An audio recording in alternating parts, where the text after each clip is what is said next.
You're not overthinking. You're trying to control things that were never yours to control. It feels like your mind won't stop. One thought turns into 10.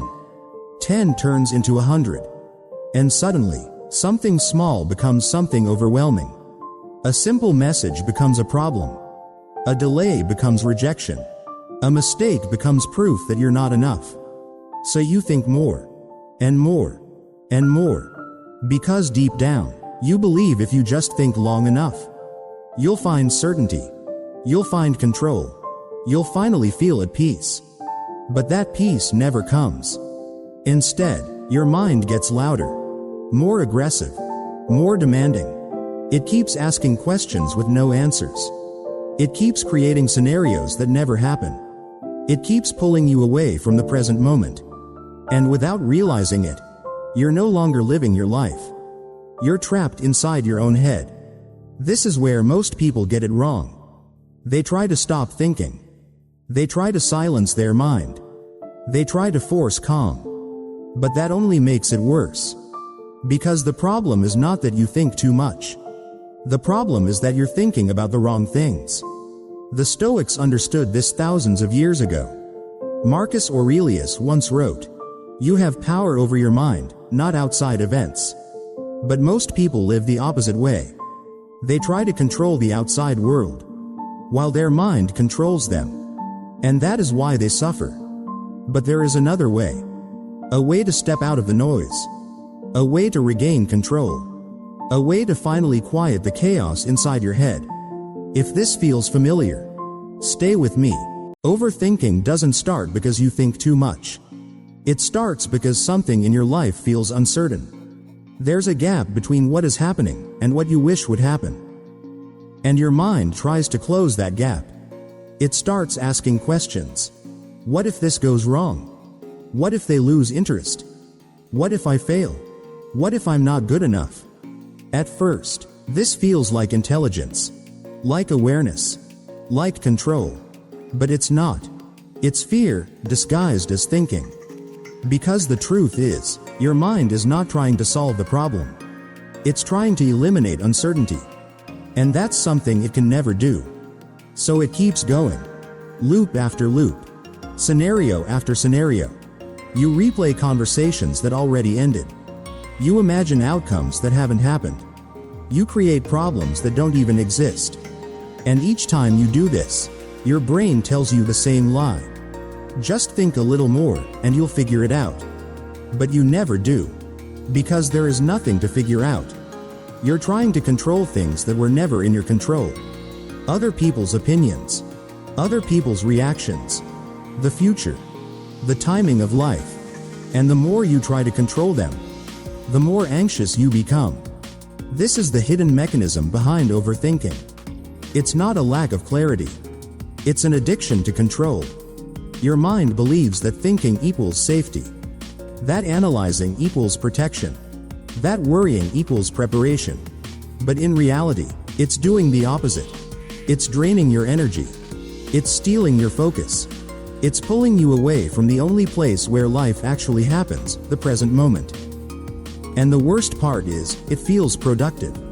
You sit there, lost in thought, and it feels like you're doing something important. Like you're preparing. Like you're solving. But you're not moving forward. You're standing still, inside your head. This is why overthinking is so dangerous. Not because it's loud, but because it's convincing. It makes you believe that more thinking will fix the problem. When in reality, more thinking is the problem. And over time, this becomes your default state. You wake up, and your mind starts running.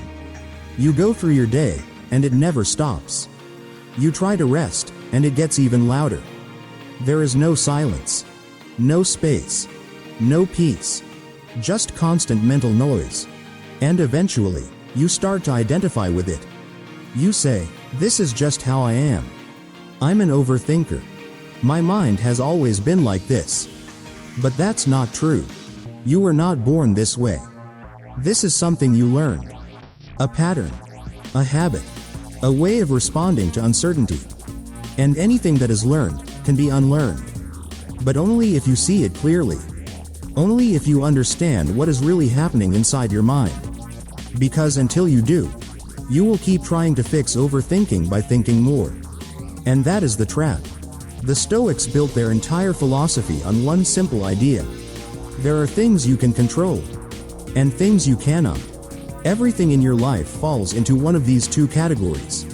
Nothing exists in between. This is not a motivational concept. This is a law of reality. And once you see it clearly, your mind begins to change. Because overthinking only happens when you confuse these two. You spend time, energy, and attention on things that are not yours to control. You try to predict outcomes. You try to manage other people's thoughts. You try to secure a future that has not happened yet. And every time you do that, your mind spirals. Not because you are weak, but because you are violating a fundamental rule. Epictetus explained it clearly. Some things are up to us. Some things are not. What is up to you? Your thoughts, your actions, your choices, your responses. What is not up to you? Other people, their opinions, their reactions, the outcome of your efforts, the timing of life. And yet, most people reverse this. They ignore what they can control and obsess over what they cannot. That is the root of overthinking. You don't suffer because life is complicated. You suffer because your attention is misplaced. Think about it. How much time do you spend worrying about things that are completely outside your control? What someone might think about you, whether something will work out, how the future will unfold. None of these belong to you. And yet your mind treats them like they do. So it keeps working, keeps analyzing, keeps searching for answers that do not exist. This is why overthinking feels endless. Because you are asking questions that have no answers. You are trying to solve problems that cannot be solved. And your mind does not know how to stop. The Stoic solution is not to stop thinking. It is to think with discipline. To draw a clear line. To say, this is mine. This is not mine. And then, to respect that boundary. If it is not in your control, it does not deserve your attention. Not because it is unimportant, but because it is untouchable. And anything untouchable will only create anxiety. This is where your power begins. Not in controlling the world, but in controlling where your mind goes. Because attention is your most valuable resource. Where you place it shapes your entire experience of life. If you place it on uncertainty, you will feel anxious. If you place it on what you can control, you will feel grounded. Calm does not come from having all the answers. It comes from knowing what questions are worth asking. And most of the questions your mind asks during overthinking are not worth asking. They lead nowhere. They change nothing. They only drain you. So the next time your mind starts to spiral, don't try to fight it. Don't try to silence it. Just ask one question. Is this within my control? If the answer is no, let it go. Not later. Not slowly. Immediately. Because every second you hold onto something outside your control, you give away your peace. And the more you practice this, the quieter your mind becomes. Not because you forced it, but because you finally stopped feeding it the wrong things. There is another mistake your mind keeps making. And this one is even more dangerous. You believe your thoughts are telling you the truth. Every time a thought appears, you treat it like a fact. Like evidence. Like something that must be taken seriously. But that is not how the mind works. Your thoughts are not reality. They are interpretations. They are guesses. Predictions. Stories your brain creates to make sense of uncertainty. And most of the time, those stories are wrong. But you don't question them. You follow them. A single thought appears. What if they don't like me? And instantly, your mind builds a world around it. You imagine rejection. You imagine distance. You imagine loss. Your body reacts as if it's real. Your emotions follow. Your behavior changes. All because of something that never actually happened. This is how overthinking gains power. not from reality, but from your belief in your thoughts. The Stoics saw this clearly. Marcus Aurelius wrote, "You have power over your mind, not outside events." But most people misunderstand this. They think it means controlling what they think. It doesn't. It means controlling how they relate to their thoughts. Because you cannot stop thoughts from appearing. But you can stop treating them as truth. This is the shift. Instead of saying, "This is happening," you begin to say, "This is just a thought." That one change creates distance. And in that distance, you regain control. Because when you believe every thought, you become reactive. Your mind says something, and you follow. No pause. No awareness. No choice. But when you see thoughts for what they are, you create space. A gap between stimulus and response. And inside that gap is freedom. This is why two people can face the same situation and experience completely different realities. One person thinks, "This is a disaster." The other thinks, "This is just a challenge." Same event, different thoughts, different experience. So the problem is not the situation. It's the story your mind is telling about it. And overthinking is simply the repetition of that story. Again and again. With more detail, more emotion, more intensity. Until it feels real. Until it feels undeniable. But it's still just a story.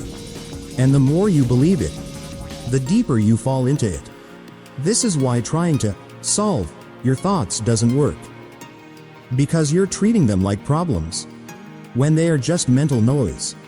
You don't need to answer every thought. You don't need to analyze every scenario. You don't need to follow every idea your mind produces. You only need to recognize them, see them, and let them pass. Just like clouds moving through the sky. They appear. They exist for a moment. And then they fade. But only if you don't hold on to them.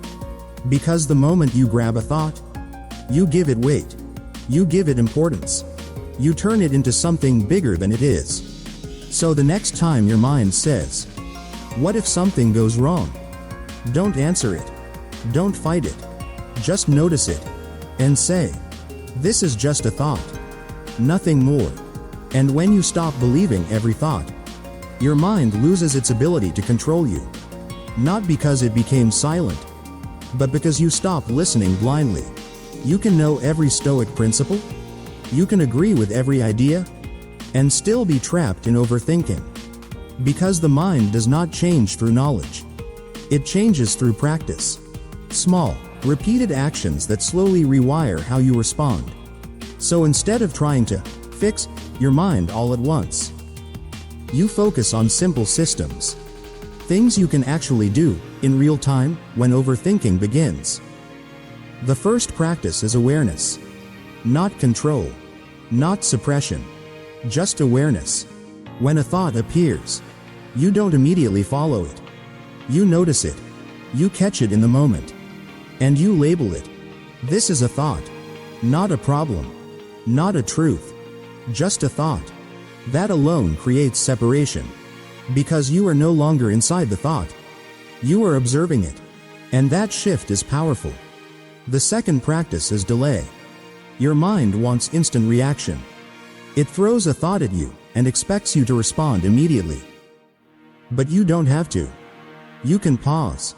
3 seconds. 5 seconds. Just enough to break the automatic pattern. In that pause, something changes. The thought loses urgency. The emotion softens. The impulse weakens. And suddenly, you have a choice. Most people never experience this moment. Because they move too fast. They react before they see. And once they react, they're already pulled into the spiral. So you slow it down. You give yourself space. And in that space, you take your power back. The third practice is returning to the present. Because overthinking only exists in two places. The past and the future. Regret and fear. But never here. Never now. So when your mind starts drifting, you bring it back. Not by force, but by attention. You focus on your breath. You feel your body. You notice your surroundings.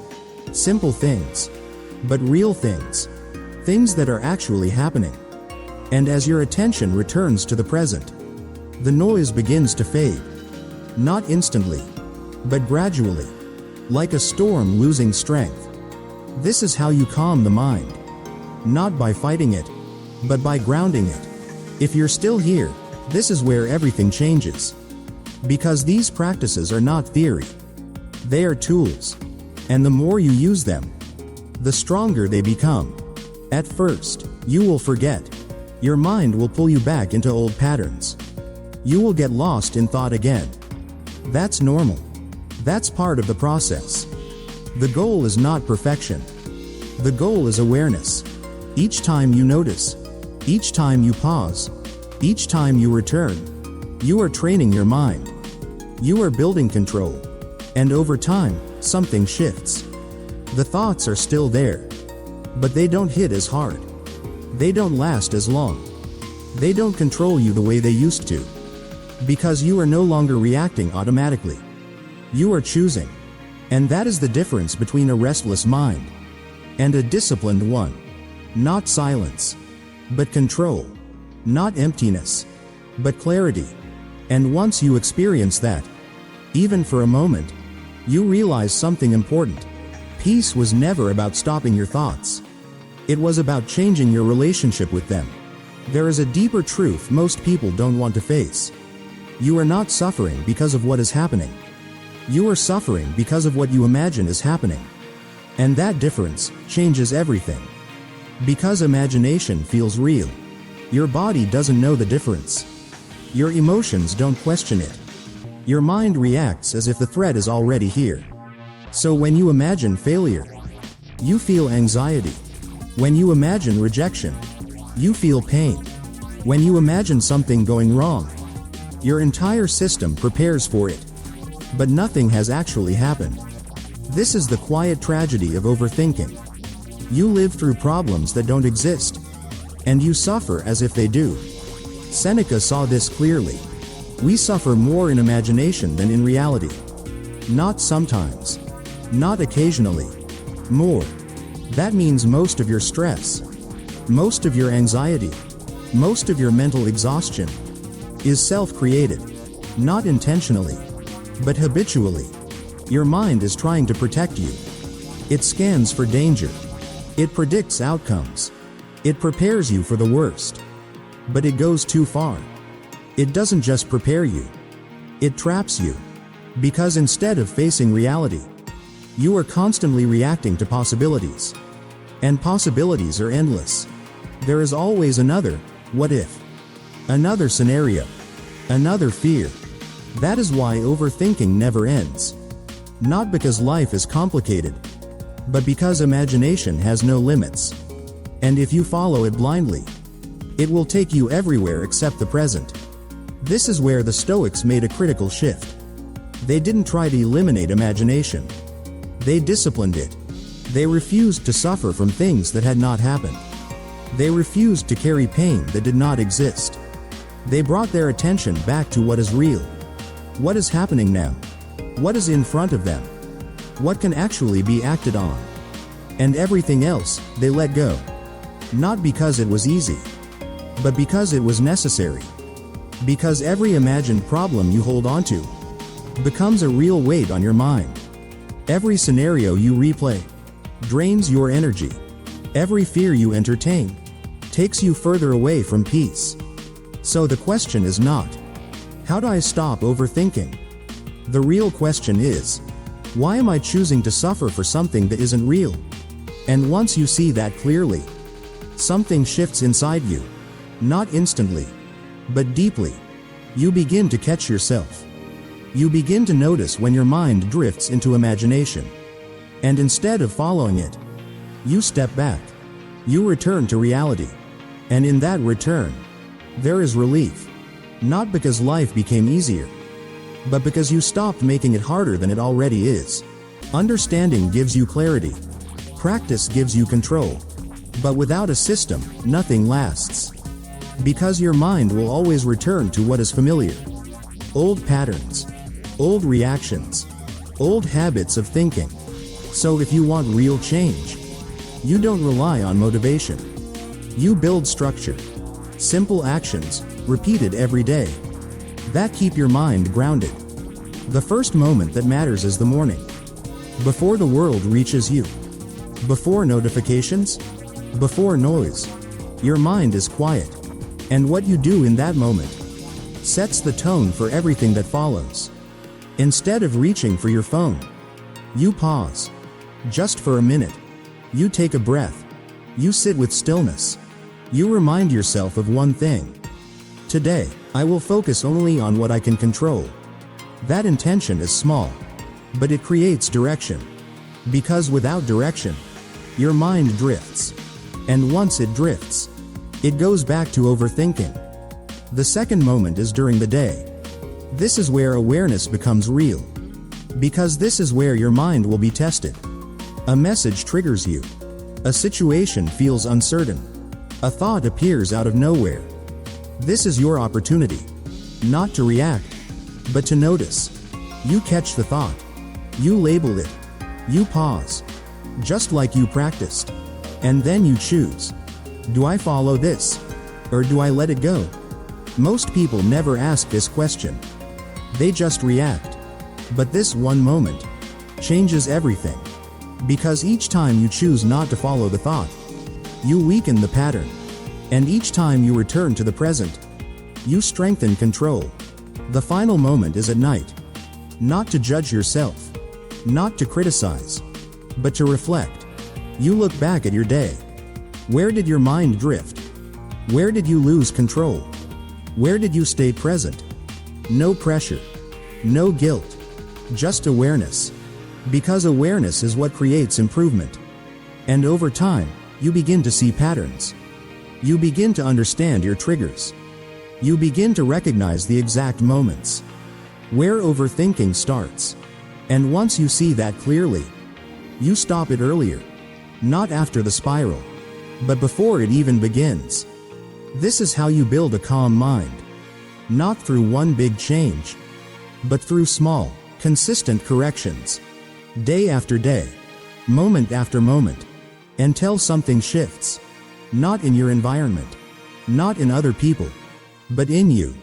Because when you control your attention, you control your experience. And when you control your experience, you no longer feel controlled by your mind. At the beginning, it felt like your mind was the problem. Too many thoughts, too much noise, too little control. It felt like something was wrong with you. Like you were stuck this way. But now you see it differently. Your mind was never the enemy. It was never trying to hurt you. It was trying to protect you. To predict. To prepare. To keep you safe. But it didn't know when to stop. And without awareness, you followed it everywhere. Into the past. Into the future. Into places that don't even exist. That is where the chaos came from. Not from life itself, but from the way your mind was using it. And now, something has changed. Not everything, but enough. You can see the pattern. You can feel the moment. When a thought begins to pull you in. And for the first time, you don't have to follow it. That is control. Not forcing your mind to be silent, but choosing where your attention goes. Because attention is your life. Where you place it becomes your experience. If you place it on fear, your life feels heavy.